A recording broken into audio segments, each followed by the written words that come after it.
Bonjour à toutes et à tous, j'espère que vous allez bien. Je suis très heureuse de vous retrouver aujourd'hui dans une nouvelle vidéo sur la chaîne pour vous annoncer une grande nouvelle qui, je pense, va vous réjouir, enfin j'espère, va vous réjouir autant que moi. J'ai récupéré mes lunettes. Après des semaines à vivre avec des lunettes à une seule branche, puis une semaine à vivre avec ma paire de rechange qui est trop serrée et qui n'a pas de filtre anti-lumière bleue alors que je travaille toute la journée sur un ordinateur, je peux vous garantir que j'ai versé une petite larme d'émotion et de gratitude en récupérant mes yeux, sans qui je ne vois rien, enfin si, mais comme à travers une pelle, donc autant vous dire que c'est pas forcément formidable. Bref, les bigleux et les bigleuses parmi vous comprendront mon soulagement, ma joie et ma volonté de l'annoncer publiquement. Nous y voici, nous y voilà, j'ai retrouvé mes lunettes. Voilà, c'est tout pour cette vidéo. Je vous remercie beaucoup de l'avoir suivi. Prenez soin de vous et de vos lunettes parce que c'est important. Non, non, oui, non, j'avais autre chose à... Oui, non, j'avais préparé autre chose. Désolée, c'est l'enthousiasme. On les admire, c'est les mêmes. Hein. Il n'y a absolument rien qui a changé, si ce n'est qu'on m'a remis une vis dedans et que ça a pris une semaine. Ne cassez pas vos lunettes. Bref, entre toutes les autres choses qu'il ne faut pas faire à part casser ses lunettes... Oh, la transition, c'était pas du tout prémédité, hein, parce que je vous rappelle que je ne scripte pas mes vidéos. C'est magnifique, c'est magnifique. Donc sans transition, ne cassez pas vos lunettes et entre toutes les choses que je n'aurais pas dû faire dans ma vie, je vous ai listé aujourd'hui 5 choses que j'ai arrêté de faire en magie, dans ma pratique, qui sont des choses qui sont pourtant assez courantes, mais que j'ai décidé pour diverses raisons de ne plus faire. Alors le but, c'est bien entendu pas de vous dire arrêtez absolument de faire ces choses-là si vous le faites, pas du tout. C'est plutôt de vous déculpabiliser si vous faites ces choses-là en pensant que c'est bien, en vous forçant un petit peu, alors que vous n'en avez pas vraiment ni envie ni besoin, mais vous le faites pour des conventions sociales, pour des conventions publiques, parce que vous voyez d'autres personnes le faire autour de vous et que vous vous dites, ben, si ces personnes-là le font, alors je dois le faire aussi. Ça a été mon cas. Ou simplement par rapport à vous-même, parce que vous dites, j'ai décidé de faire comme ça, donc je vais faire comme ça. Ça a aussi été mon cas. Donc bref, le but c'est plutôt de vous déculpabiliser, d'arrêter de faire ces choses-là, ou de vous peut-être vous donner des petites pistes pour réfléchir à des choses que vous-même vous auriez peut-être envie d'arrêter dans votre pratique, qui ne seraient pas les mêmes que les miennes. Bref, c'est histoire de partager des choses en toute bienveillance. Là encore, ce n'est que mon expérience personnelle à moi et rien qu'à moi, qui ne convient donc qu'à moi et rien qu'à moi. C'est pas forcément parole d'évangile, c'est même pas du tout parole d'évangile.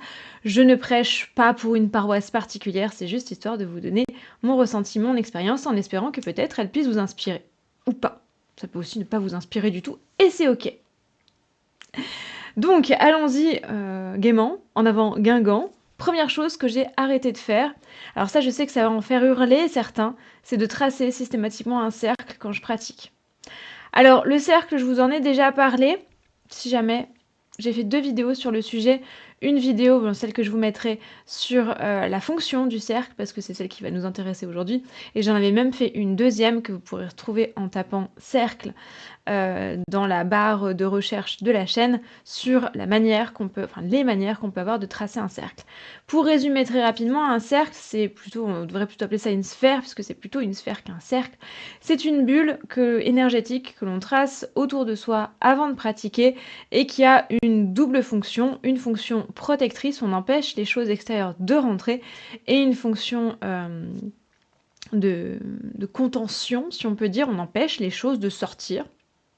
Oui, parce que ça va dans un sens, ça va aussi dans l'autre. C'est-à-dire qu'on peut s'en servir comme d'une cocotte minute pour contenir l'énergie pendant qu'on la fait monter afin de la libérer d'un seul coup quand on lève le cercle. C'est très utile, c'est quelque chose qui est fondamental en magie, c'est une des pratiques de base. Je ne dis pas que je m'en passe systématiquement, bien au contraire, j'en trace souvent, mais j'ai cessé d'en tracer systématiquement. Quand j'ai débuté la pratique de la magie, il y a fort longtemps, puisque nous étions encore au XXe siècle et que nous payions en francs, qu'Internet n'existait pas, qu'on n'avait que 6 chaînes, en l'occurrence que 5 quand on était comme moi et qu'on était dans une zone où Canal+, même gratuit, ne passait pas. Bref, au temps des dinosaures. Donc je traçais systématiquement un cercle dès que je pratiquais un acte de magie parce que dans les bouquins, on nous disait de faire ça. Dans les quelques bouquins que j'avais à cette époque-là. Parce que c'est vrai que la protection, c'est super important. Dans tout. Pas seulement en magie. protégez-vous, dans tous les sens du terme, bref. Mais au fur et à mesure de ma pratique, je me suis aperçue qu'à certains moments, bah, c'était pas forcément pertinent. Parce que pour certaines pratiques, j'ai besoin de faire rentrer des choses. Spiritisme, bonjour. Oui, j'ai essayé de faire une séance de spiritisme dans un cercle avec l'inefficacité que l'on doit s'attendre, mais j'étais un peu teuteux, donc je me suis dit: «Bah si, ça va passer». Spoiler alert, non, ça ne passe pas, donc pas forcément très intéressant. Parfois, on a besoin aussi de diffuser des choses de manière douce, c'est-à-dire que, bah, la cocotte minute qui libère toutes les énergies d'un seul coup, c'est super dans certains cas. Dans d'autres cas, ça l'est beaucoup moins. Je pense notamment à des pratiques de guérison, à des pratiques de protection douce ou de nettoyage, de purification, et cetera, qui gagnent, elles, à être libérées progressivement, tout doucement et non pas d'un seul coup en mode brutal. Le brutal, ça fonctionne, mais pas toujours. Phrase à ne jamais sortir de son contexte, je vous remercie. Des fois, on n'en a simplement pas besoin, parce que des fois, bah, rien n'est susceptible de rentrer, et on va pas, là encore, à ne pas sortir de son contexte, et encore, on ne va pas faire monter suffisamment d'énergie pour avoir besoin de la libérer d'un seul coup. Donc on n'en a pas forcément besoin. Quand on fait un petit charme, très tranquille, par exemple, pour, se préparer à une séance de divination ou, qu'on fait une petite amulette, quelque chose comme ça, on va pas emmagasiner suffisamment d'énergie pour justifier l'emploi d'un cercle. Et parfois, je trouve que ça va même être un frein dans la pratique, parce que mine de rien, ça prend du temps, ça demande du matériel. Quand on n'a pas beaucoup de temps, pas beaucoup d'énergie, parce que ça draine aussi de l'énergie, hein, tracer un cercle, ça nous demande déjà de mettre une partie de l'énergie dedans. Et quand on n'en a pas forcément beaucoup, eh bien le cercle peut être un frein pour pratiquer. On peut avoir la flemme de le faire, on peut avoir pas le temps de le faire, on peut ne pas avoir l'énergie de le faire. Bref, ça peut nous gêner pour notre pratique. C'est un petit peu ennuyeux. C'est un petit peu comme un bain, si vous voulez. Un bain, ça lave, c'est très très bien. On n'a pas toujours ni le temps ni l'argent de se faire couler un bain. Des fois, une petite douche rapide, c'est très bien parce que ça permet de se laver en prenant beaucoup moins de temps et à moindre coût.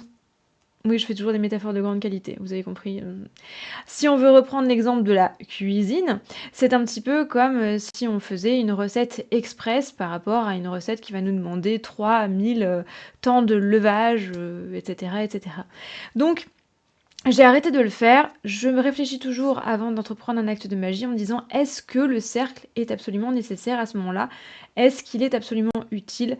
Et en fonction de ça, je décide d'en faire un ou de ne pas en faire. Alors, je sais que certains et certaines vont peut-être me sauter à la gorge en me disant que je suis inconsciente. Écoutez, ça fait presque 15 ans que je fais comme ça. Je n'ai pas à m'en plaindre. Voilà. En tout cas, si jamais c'était votre cas et si vous vous demandiez si c'est toujours nécessaire de tracer un cercle, ben, je peux vous dire que selon mon expérience, bah non. Non. Deuxième chose que j'ai arrêté de faire également, c'est de collectionner les cristaux. Alors ça, c'est un truc que je fais depuis que je suis toute petite. J'ai une fascination bien avant l'usage des cristaux en sorcellerie, mais depuis que je suis toute gamine, j'ai une fascination pour le monde minéral. J'adore ça. Je les collectionne depuis que je suis gosse, depuis les petits cailloux que je ramassais sur le chemin quand j'étais toute petite. C'est un truc qui ne m'a jamais quittée et j'en ai énormément. J'en ai plus de 400, c'est pour vous dire, parce que vraiment, quand je vous dis que je collectionne.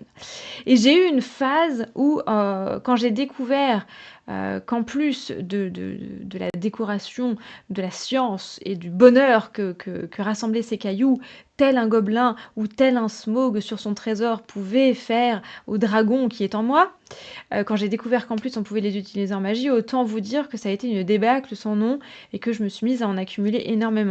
Je suis le genre de personne qui écume les salons des minéraux et qui finit avec un sac rempli parce que c'est beaucoup moins cher qu'en boutique et que voilà, on a des pièces exceptionnelles. Et j'ai fait ça pendant des années. Les boutiques de minéraux, je les connaissais toutes, j'y allais sans arrêt. Quand j'ai vécu dans la ville où j'ai fait mes études, j'étais connue comme le loup blanc dans la boutique de minéraux qui était dans ma ville. Et dès qu'ils me voyaient rentrer, ils ouvraient le tiroir caisse, hein. C'était automatique, c'était ouh, la poule aux odeurs est là. Donc j'en ai vraiment, vraiment beaucoup. Seulement, au fur et à mesure que j'ai étudié là-dessus, je me suis aperçue que c'était quelque chose qui était problématique. Alors pourquoi? Parce que ça pose de gros problèmes d'éthique, notamment. Les personnes, vous vous doutez bien que les cristaux n'arrivent pas comme ça dans les boutiques. Il faut des gens pour descendre dans les mines pour aller les extraire.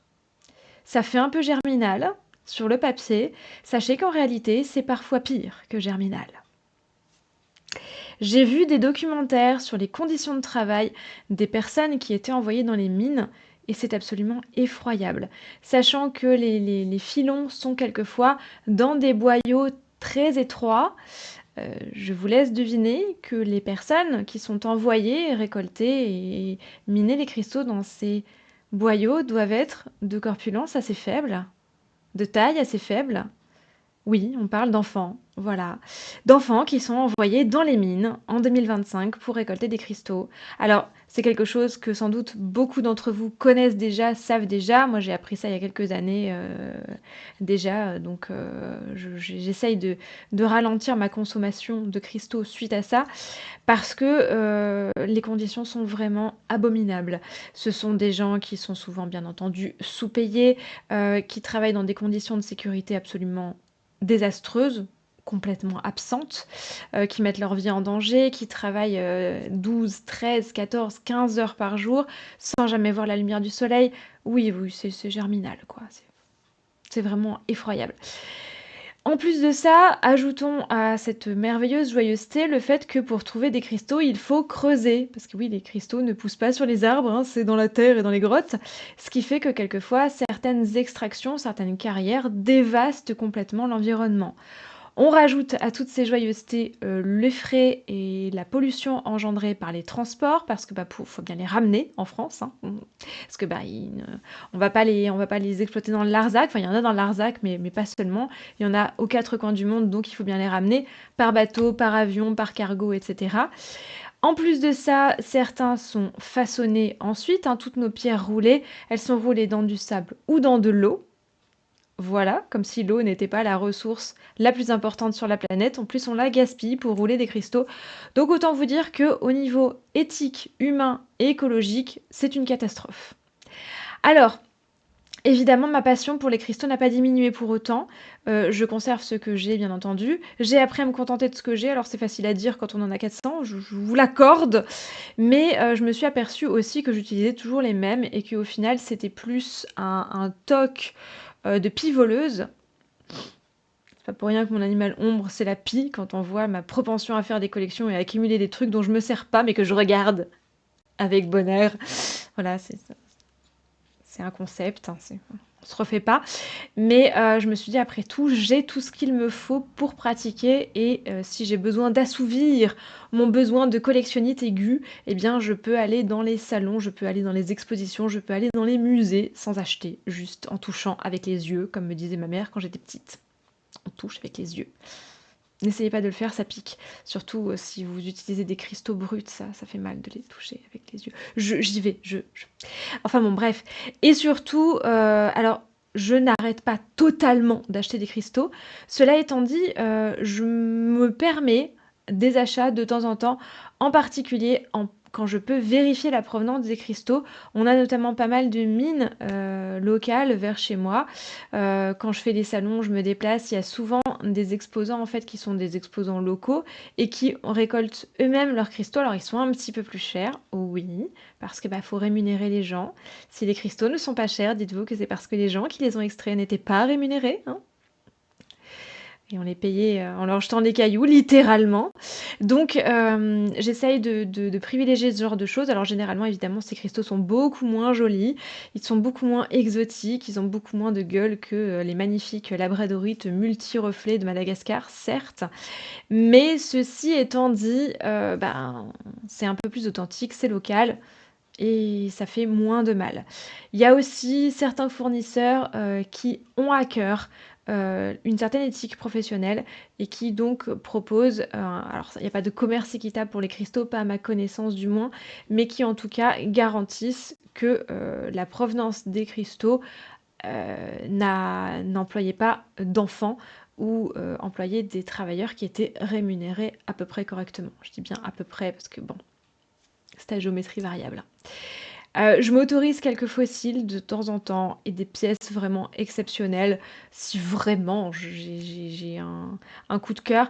Mais si j'achète une pierre tous les 2-3 ans maintenant, c'est à peu près tout. Voilà, donc je me dis Et tout ce que j'ai acheté depuis les 10 dernières années, alors, pas 10, mais les 7-8 dernières années, c'était du local, à peu près. À part quelques petites pièces exceptionnelles de fournisseurs à peu près clean. On n'est pas parfait. Personne ne l'est. Disons qu'on fait tous nos efforts pour diminuer au maximum l'impact négatif qu'on peut avoir sur la planète et sur ses autres habitants. Personne n'est parfait. Troisième, est-ce que ça fait très passe-partout, hein, combien ils ont de clés?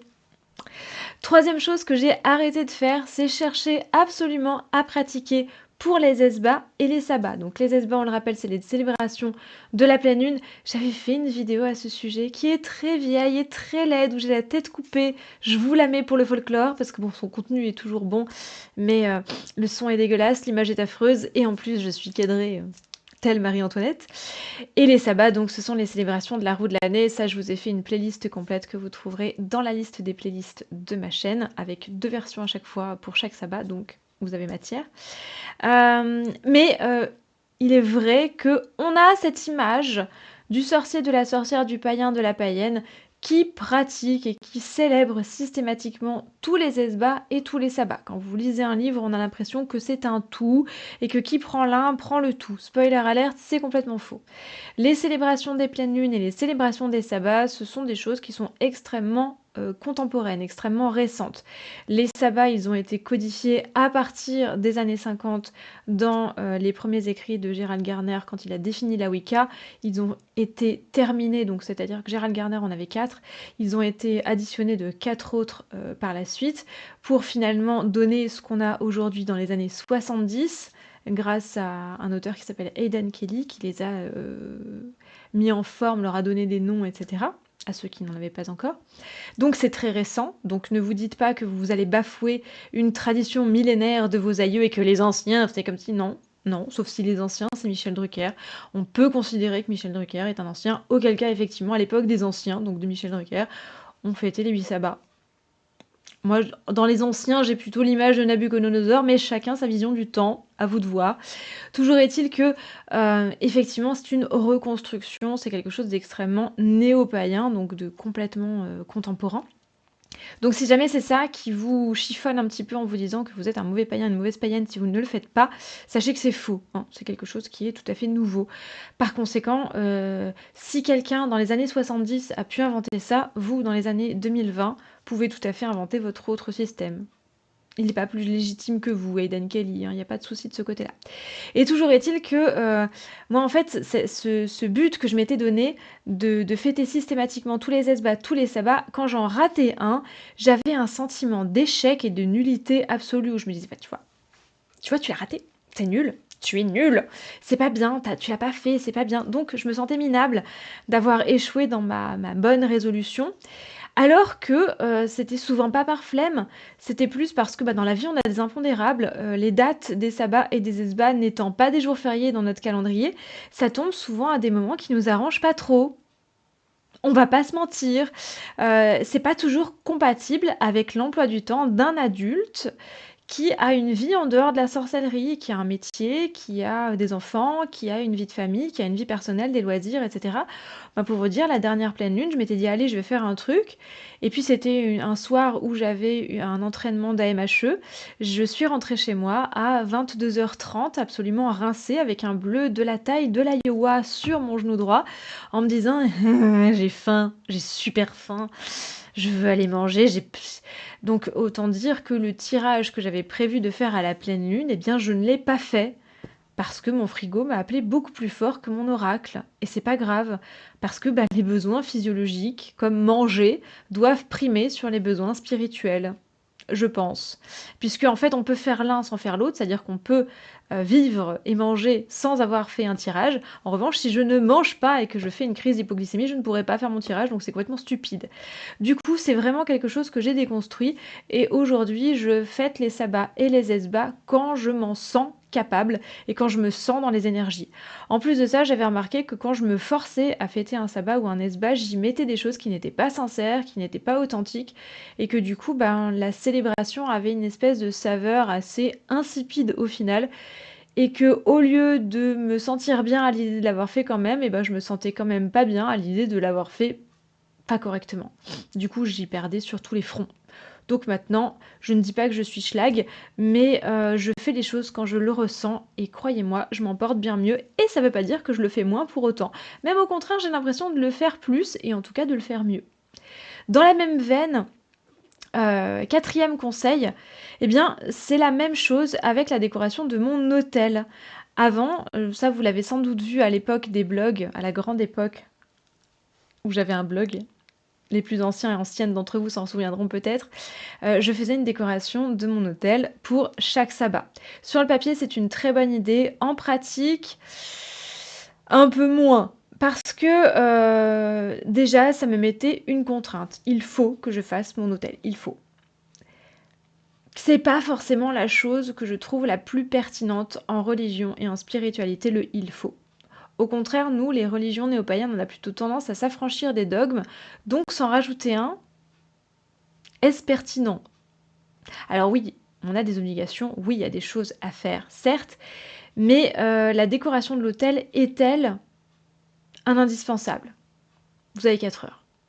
Toujours est-il que, là encore, je me retrouvais à me sentir minable quand je ne décorais pas mon hôtel ou à me sentir «neh» quand la décoration de mon hôtel n'était pas super inspirée et je forçais l'inspiration. Tout simplement parce qu'il y a des sabbats, je me suis aperçue qu'il y a des sabbats où je ne pratique pas à l'hôtel. AU, l'hôtel. Les sabbats comme Lunasa, par exemple, que je fais entièrement en extérieur, je le fais tout le temps dehors, je le fais en fête médiévale en général, dans le rassemblement avec les amis, les jeux, les célébrations, etc. Jamais je n'ai fait la moindre célébration de Lunasa à mon hôtel. Alors il m'arrive encore de le décorer, quand je me sens vraiment hyper prise par le sabbat. Par exemple, l'été dernier, le Lunasa 2024, pourtant c'est pas le sabbat qui m'inspire le plus, mais Lunasa 2024, il a été juste génialissime. J'étais dans une énergie de fou, donc j'avais envie de le ramener à la maison, de le mettre dans mon intérieur et de le matérialiser comme ça. Du coup, j'ai décoré mon hôtel parce que j'étais dans un mood extrêmement fort. Mais c'est très rare aujourd'hui que je fasse un hôtel pour Lunasa. Parce que Lunasa, bah, je le fais dehors, tout simplement. Je le fais tel un petit rat des moissons dans les champs. Donc ça n'a pas, pour moi, ça n'a pas d'intérêt de le faire à l'intérieur. Il arrive aussi que je fasse des sabbats loin de chez moi. Ça m'est arrivé notamment au dernier Samhain, enfin aux 2 derniers Samhain où je les ai fêtés chez mon amie Marine, si tu passes par ici. Cœur patate, je t'aime. Non, maintenant, tu fais comment le cœur? Attends, comment elle... Je sais pas. Non, mais j'ai une amie qui est très moderne et elle fait un truc. Non, mais j'y arrive pas. Bref, le cœur y est, Marine, je t'aime. Voilà, mais je sais pas faire ton truc là. Moi, pour moi, ça, c'est pas. Bon, bref. Toujours est-il que, étant donné que j'ai fêté Samhain chez elle, je suis partie quelques jours, eh bien, je n'ai pas fêté Samhain chez moi. Pourtant, c'est un sabbat que j'aime du fond du cœur, dans lequel je suis toujours plutôt à fond, hein, et c'est rare que je manque d'inspiration. Et c'est plutôt, pour le coup, un sabbat d'intérieur, et je pratique beaucoup à mon hôtel, généralement, quand je fête Samhain. Mais quand je le fête chez moi. Là, en l'occurrence, vu que je ne le fêtais pas chez moi, bah, j'ai pas vu l'intérêt de faire un hôtel pour lui dire, bon, bah, salut, je reviens dans 4 jours. Du coup, voilà, maintenant je fais mes décorations d'hôtel quand vraiment je ressens que c'est un besoin en fait, quand c'est pas seulement une envie. Je pense qu'il faut beaucoup marcher à l'inspiration. Il y a des sabbats qui nous inspirent pas vraiment. Il y a des sabbats pour lesquels on n'a pas beaucoup d'énergie. Il y a des moments dans la vie où on est un peu perdu, où on ne sait pas trop quoi faire. Bien dans ces cas-là, il ne faut pas se forcer, sauf si évidemment on a envie de faire quelque chose, on peut aller faire des recherches. D'ailleurs, c'est le but d'une année en magie cette année, hein. Si j'ai axé le programme d'une année en magie autour des sabbats, c'est justement pour vous redonner un petit peu d'inspiration, un petit peu de matière à exploiter pour la célébration de vos sabbats. Si jamais vous ne savez pas ce que c'est qu'une année en magie, je vous invite à aller cliquer sur le lien en barre d'infos qui vous expliquera tout. C'est un programme que je vous propose tous les mois avec un livret d'une centaine de pages et jusqu'à 4 vidéos supplémentaires pour encore plus de mois tous les mois. Ouais, on s'en lassera pas de ça. Et en tout cas, cette année, on a axé les choses sur les sabbats pour vous donner plein d'inspiration pour justement peut-être vous redonner le goût de fêter ces fêtes-là ou de décorer votre hôtel, pourquoi pas. Je mets des idées d'ailleurs de décoration d'hôtel, histoire de vous inspirer si jamais vous êtes comme moi et c'est quelque chose que vous aimez bien faire de temps en temps. Là encore, bien sûr, pas d'obligation, mais bon, ça peut être un petit plus. Et enfin, cinquième chose que j'ai arrêté de faire pour je suis vraiment désolée, c'est d'utiliser des produits et des ingrédients exotiques dans ma pratique. Je ne consomme quasiment plus que du local. Alors c'est en lien avec la première chose, avec les cristaux, mais c'est aussi en lien avec parce que c'est le même problème au final, c'est l'écologie, le souci, on fait venir des choses de loin, alors qu'on peut tout à fait avoir des équivalents ici qui feront moins de dégâts sur l'environnement, moins de transport, moins d'eau, moins d'intermédiaires, etc. Euh, et c'est aussi un problème d'appropriation culturelle. Alors je sais que c'est un sujet très glissant, je ne l'aborderai pas plus en détail ici parce qu'à chaque fois c'est la débâcle et que je n'ai pas envie de passer 4 jours à filtrer les commentaires, mais toujours est-il que quelquefois on pille des ressources qui ne nous appartiennent pas, c'est jamais une très bonne idée. Si jamais vous avez envie de parler d'appropriation culturelle dans un espace beaucoup plus safe que celui où nous sommes là, ce réseau social n'étant pas particulièrement safe, on va pas se le cacher. C'est le sujet d'ailleurs de la rubrique à contre-courant du numéro d'une année en magie de mars. Oui, je vous fais un petit, un petit teaser, un petit spoiler, parce que j'ai pas encore publié le sommaire. C'est juste pour vous. Ouais, je cultive extrêmement bien l'art du teaser. Pas du tout. Bref, toujours est-il que voilà, ça me pose des problèmes d'éthique et j'ai appris à remplacer ces ingrédients-là par d'autres qui sont locaux, qui sont tout aussi efficaces. Alors, je consommais très peu de choses exotiques. Par exemple, j'ai jamais utilisé de sauge blanche parce que je ne voyais pas l'intérêt, parce que je travaille avec la sauge officinale, donc celle de mon jardin depuis très longtemps et que j'adore cette plante. J'ai jamais ressenti le besoin de la remplacer par quelque chose d'autre. Par contre, il m'est arrivé d'utiliser